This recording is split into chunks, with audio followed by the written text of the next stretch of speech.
Hey YouTube, Ali Sultani from everyonestrings.com here. The following is a snippet from my online course. If you like what you see, check out more at everyonestrings.com. When it comes to tuning, it can be a very challenging process. But if you have a professional or teacher that can assist, let them help you in the beginning stages with this. If you're feeling adventurous and you want to try it out on your own, check out what's coming up in this video. In order to tune effectively and efficiently, you need some type of tuner. I recommend the app Tonal Energy and Metronome. You can find this app for both Android and Apple devices. I recommend this one because this is an all-in-one app with many other features that will be helpful down the road. If using the Tonal Energy app, go to the tuner section in the bottom left of the screen, then press String Tuning in the lower right portion of your screen. In this menu, go to Orchestral String Tunings and select Violin. This will give you an option to show all of your strings on one screen. If you don't have this app or are using another device, you can still see your notes. It usually just won't be displayed on one single screen. When it comes to tuning, we want to try and use the fine tuners as much as possible because these are for small, little adjustments. If absolutely necessary, then we'll use the pegs for larger adjustments.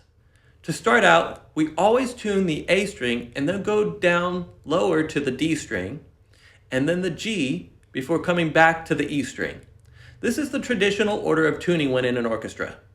To tune, I recommend setting the violin in your lap, having one hand available to pluck and the other to turn the fine tuner. Always pluck when turning the fine tuner to avoid taking a note too far out of tune. When you pluck your string, you can see on the tuner whether you need to go higher or lower to make it match the notes.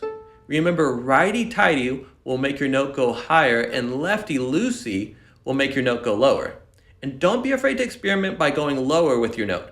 No damage to your violin or strings can happen by taking a note lower. The only danger is if we go too high with a note, in which case a string can break. Start with your A string and see if you can get your A string to match the A string in the tuning app or device that you're using.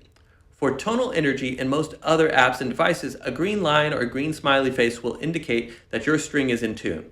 Go through this process with each of your strings to see if you can get them to match these notes here. If you can't get a string in tune with a fine tuner, it's time to use a peg. When tuning with the pegs, it's very important that you go slow and make as small an adjustment as possible. In addition to just turning the peg, we also need to simultaneously push the peg into the peg box because it's only held in there by tension.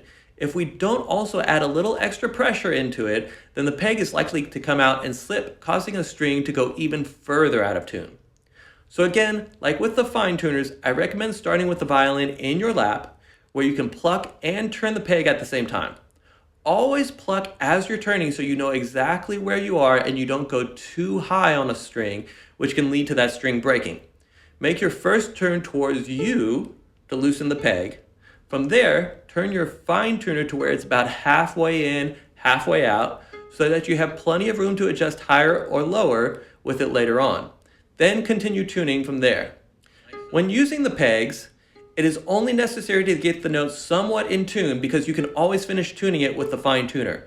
If you have any questions or comments, leave a comment on this video. Otherwise, we're ready to learn about the bow. Check out the next video to see how the bow works.